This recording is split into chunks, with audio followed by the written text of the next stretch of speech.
Hello CA final students, कैसे हैं आप सब। तो डियर फ्रेंड्स, मैंने ना कुछ दिन पहले, आज से करीबन 7-8 दिन पहले मई 2023 के डीटी के पेपर का एक डिटेल्ड एनालिसिस अपलोड किया था, जो कि आपके मई 2023 में जो एग्जाम्स हुए थे वहां पे मैंने एक लाइन बोल दी थी। मैंने ये कह दिया था कि मई 2023 का जो पेपर था that was comparatively easy as compare to your to your November 2022 exam.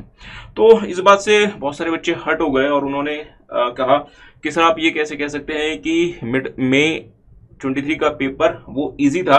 Dear, मैंने ऐसा कहीं नहीं कहा था कि मई 2023 का पेपर इजी था। मैंने तो बस ये कहा था कि अगर आप उसको नवंबर 2022 के पेपर से कंपेयर करेंगे, उसके कंपैरिजन में थोड़ा सा मई 2023 का पेपर का जो लेवल था थोड़ा सा उसके कंपैरिजन में इजी था। एनी हाउ, तो फिर उसके बाद से कंटिन्यूस बच्चों की फीडबैक आ रहे हैं और बहुत सारे बच्चे ये भी मतलब जानना चाह रहे हैं कि मई 2023 के पेपर का सही में लेवल कैसा था। और डियर फ्रेंड्स, बहुत सारे ना रूमर्स भी मार्केट में चल रहे हैं, क्योंकि जब से ये नए सिलेबस का कंफ्यूजन जब से पिछले साल भर से फैला हुआ है, तब से बहुत सारे रूमर्स मार्केट में चल रहे हैं। बहुत सारे बच्चे तो ये भी कहते हैं कि सर इंस्टीट्यूट जो है वो जानबूझ के मतलब डिफिकल्ट क्वेश्चंस पूछ रहा है, क्योंकि ये अपने आप को ना नए सिलेबस में लेके जा रहा है। इस तरीके से बहुत सारी बातें मार्केट में चल रही हैं। अच्छा, हमने इसका ना मतलब डिटेल्ड एनालिसिस, हमने इसका बेसिकली इसका आंसर क्या होना चाहिए, इसकी वीडियो हमने ऑलरेडी अपलोड की हुई है और उसमें ना उसके साथ साथ हमने ना एक क्लैरिफिकेशन वीडियो भी अभी अपलोड किया हुआ है, तो आप उस दोनों वीडियो को साथ में देखें। तो फिर इस वाले वीडियो में आपके साथ ना एक क्वेश्चन बाय क्वेश्चन एनालिसिस करते हैं आपके मई 2023 के डीटी के पेपर का, और हम चेक करने का प्रयास करते हैं कि क्या ये पेपर सही में बहुत ज्यादा ईजी था या बहुत ज्यादा मतलब टफ था या फिर एवरेज था, क्योंकि बहुत सारे बच्चों को कंफ्यूजन हो रही है। क्योंकि डियर, आज के समय बहुत सारी चीजें जो है वो मार्केट में चल रही होती हैं, जिससे हमारा टाइम खराब होता है। तो फिर इस वाले वीडियो को थोड़ा सा ध्यान से देखेंगे। वीडियो ज्यादा मतलब लंबी नहीं होगी, 4-5 मिनट में ये पूरा का पूरा एनालिसिस हमारा हो जाएगा। तो फिर सबसे पहले क्वेश्चन नंबर 1 की बात करते हैं। आपको बताया डियर, क्वेश्चन नंबर 1 जो रहता है वो कैसा रहता है, मतलब कंपल्सरी क्वेश्चन, और ये 14 मार्क्स का रहता है। इस बार जो आपका क्वेश्चन नंबर 1 था डेट वाज कंपैरेटिवली, हम कह सकते हैं कि आप उसको इजीली हैंडल कर सकते थे। उसके पीछे कारण क्या है साहब, कि आपसे ना तो एटीआर पूछा गया था, ना आपसे मैट पूछा गया था। आपको सिंपल एडजस्टमेंट्स दिए गए थे और आपको टोटल इनकम की कंप्यूटेशन निकालनी थी। और हाँ, इसमें जो आपको एडजस्टमेंट्स जो आपको मतलब दी गई थी, वो सारी की सारी एडजस्टमेंट्स डियर फ्रेंड्स वो रिपीटेटिव थी। सिर्फ एक नई एडजस्टमेंट थी जिसमें आपको 194 आवर का टीडीएस ना कर पाने की वजह से क्या कंसिक्वेंस होगा वो आपको डील करना था। इसके अलावा सारी की सारी एडजस्टमेंट्स हम कह सकते हैं रिपीटेटिव थी। और बहुत इंटरेस्टिंग बात यह है कि जो क्वेश्चन आपको इंस्टीट्यूट ने 14 मार्क्स का दिया था, लास्ट के कुछ आरटीपी में और मतलब एमटीपी में इंस्टीट्यूट ने similar type questions with certain few adjustments 8 number के पूछे हुए, और आपको इस बार उन्होंने 14 मार्क्स का दिया था। अगर हम बात करते हैं क्वेश्चन नंबर 2 की, तो क्वेश्चन नंबर 2 जो पहला पार्ट था इसका, that was focused on individual assessment with VDA and set of losses. अब डियर, जो इंडिविजुअल असेसमेंट होती है या फिर इंडिविजुअल की जो इनकम की जो मतलब कंप्यूटेशन होती है, that is basically the part of CA inter. But आपको ये सीए फाइनल में आया था। इसमें खास बात ये थी कि इसमें ना वीडीए की भी इनकम हम कह सकते हैं कि मतलब शामिल थी। 4 मार्क्स का क्वेश्चन था। आगे बढ़ते हैं। अगर हम बात करें क्वेश्चन नंबर 2 के ए के पार्ट 2 की, तो डियर फ्रेंड्स ये डील करता था taxable income of the form in the case of reconstitution. इसमें आपको बताया डियर, रिसेंट अमेंडमेंट्स में 9B और सेक्शन 45(4) जो है मतलब 9B तो इंसर्ट हुआ था और 45(4) जो वो अमेंड हुआ था। क्वेश्चन में बहुत सारा कुछ आपसे नहीं पूछा गया था, बट हाँ, चूंकि मतलब सेक्शन 9B और 45(4) में बहुत सारे क्वेश्चन प्रैक्टिस करने के लिए नहीं है, इसलिए ऐसे क्वेश्चंस को एग्जाम टाइम में बिल्कुल फर्स्ट टाइम अटेंड करना इतना इजी नहीं रहता। हमारे लिए खड़े होकर मतलब कुछ भी बोल देना आसान होता है, बट एग्जाम में डियर ऐसे मीन्स क्वेश्चंस को फर्स्ट टाइम हैंडल करना इतना आसान नहीं होता। और ऐसे मीन्स केस में जब आपके पास सेक्शन 9B और 45(4) में बहुत सारे क्वेश्चंस प्रैक्टिस करने को नहीं थे, सो डेट वाज, हम कह सकते हैं कि मीन्स गुड क्वेश्चन, जिसको एग्जाम में हो सकता है कि बहुत सारे बच्चों ने हो सकता है कि मतलब डिफिकल्ट उनको फील हुआ हो। आगे आते हैं 2B। यहाँ पे साहब एसएससी की मीन्स नॉन रेसिडेंट की अलग अलग प्रकार की income, that was means good question. और इसमें इंस्टीट्यूट ने आपसे आपके सेक्शन 915, 916 और 917 की एप्लीकेबिलिटी पूछी थी, और साथ में explanation to section 9। So that was means comprehensive question. But हाँ, खास बात यह है कि इस तरीके के क्वेश्चंस पहले भी एग्जाम में आए हुए हैं और साथ में इंस्टीट्यूट के स्टडी मैट में भी कवर्ड है। बट क्वेश्चन 2B में खास बात है डियर फ्रेंड्स ये थी कि इसमें ना कुछ एडिशनल पॉइंट्स भी थे और उन पॉइंट्स को एग्जाम सिचुएशन में इंटरप्रेट करना हो सकता है कि कुछ बच्चों को परेशानी वहां पे हुई हो। बात करते हैं चैरिटेबल ट्रस्ट के क्वेश्चंस में। आपको बताया डियर, हर बार चैरिटेबल ट्रस्ट का 8 मार्क्स का क्वेश्चन आता ही आता है। इस बार भी ऐसा ही हुआ था, 2 क्वेश्चन आए थे 4 मार्क्स के। चैरिटेबल ट्रस्ट के इस बार जो क्वेश्चन थे that was relatively easy. But sir एक बात बताओ, आप जो बोल रहे हो कि चैरिटेबल ट्रस्ट के क्वेश्चंस वाज रिलेटिवली इजी, आपने तो अपने सजेस्टेड आंसर का की जो आपने वीडियो जो अपलोड की थी उसमें तो आपने गलत बता दिया था। डियर मैं एग्री करता हूं, मैंने क्वेश्चन देखा और मैंने ये वाला क्वेश्चन था आपका, मैंने क्वेश्चन देखा और मैंने बिना कुछ सोचे समझे मैंने 2 चीजों की यहाँ पे एप्लीकेबिलिटी, जब मैं इसका एनालिसिस कर रहा था, मैंने चूंकि एनालिसिस करने में ज्यादा टाइम लगाया नहीं, जैसे मैंने क्वेश्चन देखा मेरे दिमाग में सीधा आया कि यहाँ पे सेक्शन 10, 23C, 6 और 6A लग जाएगा या फिर आपका सेक्शन 11 आ जाएगा। तो इन दोनों में अगर आपको सेक्शन 10, 23C, 6 और 6A में अगर आपको एग्जम्पशन चाहिए या अगर आपको सेक्शन 11 में एग्जम्पशन चाहिए तो वो बिना अप्रूवल के तो पॉसिबल ही नहीं है। बट मैंने यहाँ पे एक बहुत छोटी सी बात स्किप कर दी कि सर आप 6 और 6A में कहां से पहुंच गए। पहले तो आपको 10, 23C, 3D और 3E भी तो देखना चाहिए, इसके बाद तो आप वहां पे जाओगे। मैंने इसको स्किप कर दिया, बिल्कुल सही बात है, मैं इस चीज को एडमिट करता हूं कि मैंने इसको स्किप कर दिया और मैंने अगले दिन क्लैरिफिकेशन मतलब वीडियो में ये बात आपके साथ मतलब शेयर भी की थी।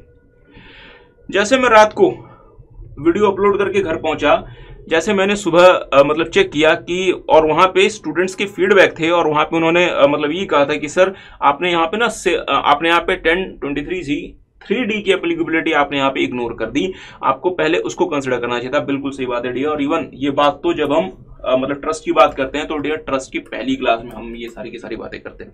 मैंने इसको बिल्कुल स्किप कर दिया और मैंने यहाँ पे मतलब डायरेक्ट लगा दिया सेक्शन 10, 23C, 6 और 6 से या फिर सेक्शन 11।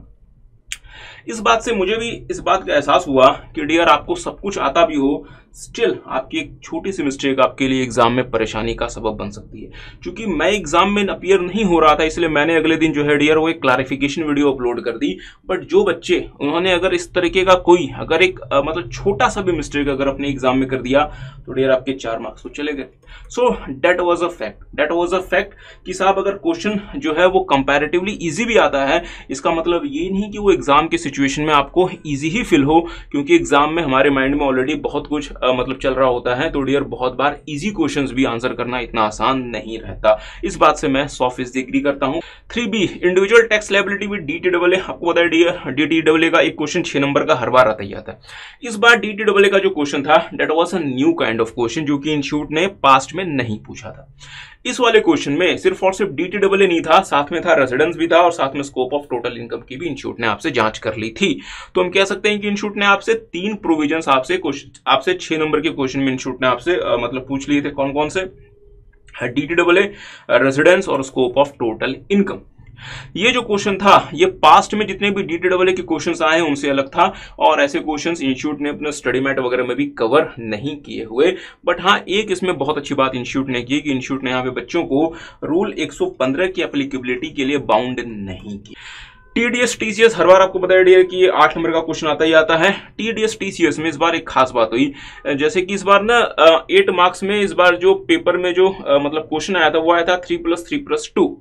तो जो पहले जो 3+3 मतलब पहले जो 2 इसके पार्ट्स थे 6 नंबर के, that was totally newly drafted questions और इसमें बहुत सारा कुछ रिसेंट जो अमेंड हुआ था उसकी एप्लीकेबिलिटी इंस्टीट्यूट ने पूछी थी और हाईली कॉन्सेप्चुअल था। ये बात तो मैं आपके साथ पूरी तरीके से एग्री करूंगा कि इस बार TDS TCS का क्वेश्चन सॉल्व करना इजी नहीं था, क्योंकि रिसेंट जो अमेंडमेंट्स हुए हैं उन सबको मतलब उनमें से बहुत सारी चीजों को इंस्टीट्यूट ने हम कह सकते हैं कि फोकस किया था और साथ में the questions were highly conceptual. इसका मतलब डियर ये है कि जो बच्चे फ्यूचर अटेम्प्ट्स के लिए प्लान कर रहे हैं उनको रिसेंट अमेंडमेंट्स को बहुत ध्यान से पढ़ के जाना चाहिए, क्योंकि इंस्टीट्यूट जो है डियर वो बहुत ज्यादा कॉन्सेप्चुअल क्वेश्चन जो है वो ड्राफ्ट। अच्छा, ट्रांसफर प्राइसिंग का क्वेश्चन जैसे कि मैंने जो है वो सॉल्यूशन वीडियो में बात की थी कि ट्रांसफर प्राइसिंग का क्वेश्चन जो था वो इजी था। कुछ बच्चे कह रहे थे कि सर ELP की कंप्यूटेशन में ना हमें थोड़ा सा मतलब कंफ्यूजन आ रहा है और मतलब कंफ्यूजन इसलिए आ रहा है कि मार्कअप जो है हमें वो टोटल कॉस्ट पे लेना है कि सेल्स प्राइस पे लेना है, ये मेंशन नहीं है। डियर फ्रेंड्स, मार्कअप हम यूजुअली जो है ना वो कॉस्ट पे कंसीडर करते हैं, बट स्टिल अगर लेट्स से कि आपको लगता है कि कि एलपी का कंप्यूटेशन आपसे सही नहीं भी हुआ था तो कोई बात नहीं, एलपी की कंप्यूटेशन के लिए आपको मतलब 2 मार्क्स दिए गए थे, क्योंकि 6 नंबर में there were total 3 parts of this particular question. Question 5A, it was the biggest positive surprise of May 2023 paper. क्यों सर? 8 मार्क्स का केस लॉ का आपको बताया डियर हर अटेम्प्ट में मतलब पेपर आता ही है। 3 इसमें केस लॉ के मतलब क्वेश्चंस होते हैं, जिसमें से आपको कोई 2 का आंसर करना होता है। इस बार क्या हुआ, इस बार इंस्टीट्यूट ने जो आपको 2 केस लॉ दिए थे वो आपको इंस्टीट्यूट ने डियर मे 2023 के जुडिशियल अपडेट की फाइल से दे दी थी, क्योंकि फाइल इंस्टीट्यूट ने शायद मार्च 2023 में आपके साथ शेयर किया था। उस फाइल से आपके दोनों के दोनों केस लॉ बिलोंग करते थे। तो उस फाइल में शायद 7 या 8 इसमें मतलब केस लॉ थे।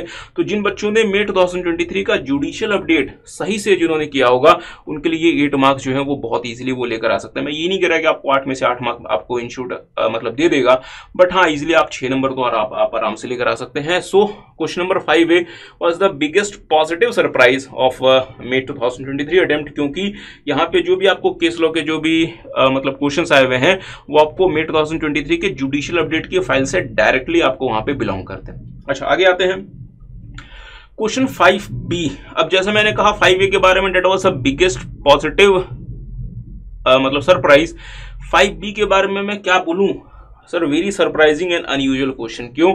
क्योंकि सिग्निफिकेंट इकोनॉमिक पर्जन्स का कभी भी 6 नंबर का क्वेश्चन नहीं आया और कभी भी एप्लीकेशन बेस्ड क्वेश्चन नहीं आया। सिग्निफिकेंट इकोनॉमिक पर्जन्स के क्वेश्चंस पहले भी आए हुए हैं, शायद एक बार आया जिसमें 2 नंबर की मतलब थ्योरी थी, जहां पे आपसे ये पूछा गया था कि आप सिग्निफिकेंट इकोनॉमिक पर्जन से क्या समझ। इस बार इंस्टीट्यूट ने आपको सिग्निफिकेंट इकोनॉमिक पर्जन्स का 6 नंबर का आपको मतलब सवाल दिया, और वो भी एप्लीकेशन बेस्ड। और मैं खुद से इस बात को मानता हूं कि बहुत सारे बच्चे जो हैं उन्होंने सिग्निफिकेंट इकोनॉमिक पर्जन्स को एप्लीकेशन के पॉइंट ऑफ व्यू से हो सकता है कि ना पढ़ा हो, क्योंकि हमारा ज्यादातर जो मतलब ध्यान होता है वो इक्वलाइजेशन लेवल पे होता है, बट इंस्टीट्यूट ने यहाँ पे सिग्निफिकेंट इकोनॉमिक पर्जन्स को इंक्लूड कर दिया 6 नंबर के लिए और एप्लीकेशन का क्वेश्चन पूछ लिया। तो डियर फ्रेंड्स, इस तरीके के जो एग्जाम में जो सवाल आते हैं ये थोड़ा सा आपके लिए परेशानी जरूर से खड़ी कर सकते हैं। अगर आपने लेट्स से कि मतलब थ्योरी का प्रैक्टिकल एप्लीकेशन अगर आपने उसकी प्रैक्टिस अगर आपने कम की है तो फिर ये जो है आपके लिए परेशानी खड़ी कर देते हैं, और 6 नंबर जो है वो मेक और ब्रेक का काम कर सकते हैं। अच्छा आगे आते हैं क्वेश्चन नंबर 6A1। यहां पे था statement of financial transactions under section 285B। Dear friends, ये क्वेश्चन तो इजी था, जो कि बच्चे भी कह रहे थे कि सर मतलब क्वेश्चन तो इजी था बट अनयूजुअल था, अनएक्सपेक्टेड था, जो कि मैं भी एग्री करता हूं कि क्वेश्चन तो इजी था बट क्वेश्चन जो था वो अनएक्सपेक्टेड था और अनयूजुअल था। इस तरीके के क्वेश्चंस जो है इंस्टीट्यूट ने आज तक एग्जाम में नहीं पूछे, ऑल्दो ये सब कुछ आपके सिलेबस का ही पार्ट है, बट इंस्टीट्यूट ने नहीं पूछा। जिन बच्चों ने क्योंकि डियर बहुत सारे बच्चे जो हैं वो इन जनरली इन पार्ट्स में वो कह सकते हैं कि मतलब जाते ही नहीं, बट जिन बच्चों ने 285BA की प्रिपरेशन की होगी उन्होंने साथ में रूल 114E की भी प्रिपरेशन की होगी।